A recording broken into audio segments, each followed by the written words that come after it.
അല്ല എന്തോ ഒരു PR മാറ്റുണ്ടായിരുന്നല്ലോ, എന്താ പറയുക, എന്തോ ഇഷ്യൂ ചെയ്ത് കൊടുത്താൽ എന്താണെന്ന് ചോദിച്ചു. അപ്പോൾ അതിൽ പറഞ്ഞു, നീ എനിക്ക് നമ്പർ തന്നില്ലേ, ആ നമ്പറിൽ വിളിച്ച് അക്ബറിനെ പറ്റി ഇങ്ങനെ പറയണമെന്ന് പറഞ്ഞില്ലായിരുന്നു.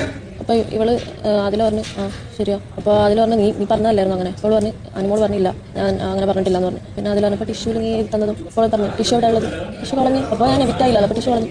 അപ്പം ഞാൻ അങ്ങനെ പറഞ്ഞിട്ടില്ല. ആദില ബിഗ് ബോസ് വീടിനോട് വിട പറഞ്ഞത് അനുമോളും PR-ഉം കാരണമാണ് എന്ന് വിശ്വസിച്ച് പ്രതികാരദാഹിയായി നടക്കുന്ന ഒരു നൂറേനെയാണ് ഇവിടെ കാണാൻ വേണ്ടി പറ്റുന്നത്.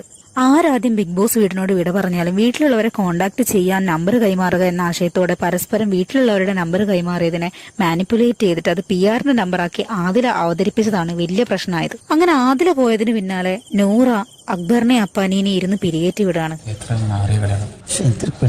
എന്റെ പൊന്നിന് പറഞ്ഞാൽ അറിയാൻ വരണ്ടിരിക്കുക, നിങ്ങൾ ഇങ്ങനെയൊക്കെ ചെയ്യുന്ന ഒരാളായിട്ട് എങ്ങനെ നിങ്ങൾ സൗഹൃദം കൊണ്ടുപോകും എനിക്ക് മനസ്സിലാവില്ല.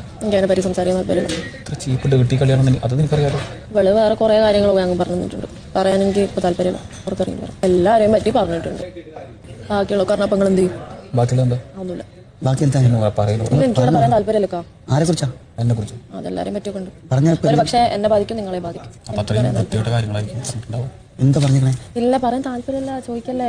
അങ്ങനെ അക്ബറിനെ കുറിച്ചിട്ടാണോ അപ്പാനിനെ കുറിച്ചിട്ടാണോ അനുമോൾ അടുത്ത കാര്യം പറഞ്ഞതെന്നുള്ള ക്യൂരിയോസിറ്റി നിലനിർത്തിക്കൊണ്ട് നൂറ ആ ഒരു കോൺവെർസേഷൻ അവിടെ അവസാനിപ്പിക്കുകയാണ്. എല്ലാം അറിഞ്ഞിരുന്ന അക്ബറിനെ അനുമോക്കെതിരെ തിരിച്ചിട്ടത് നൂറേന്റെ കുരുട്ട് ബുദ്ധിയാണ്. അതിലെ പുറത്തായത് അനുമോള് കാരനാണ്, PR കാരനാണെന്നുള്ള തെറ്റിദ്ധാരണയാണ് എല്ലാത്തിനും കാരണം.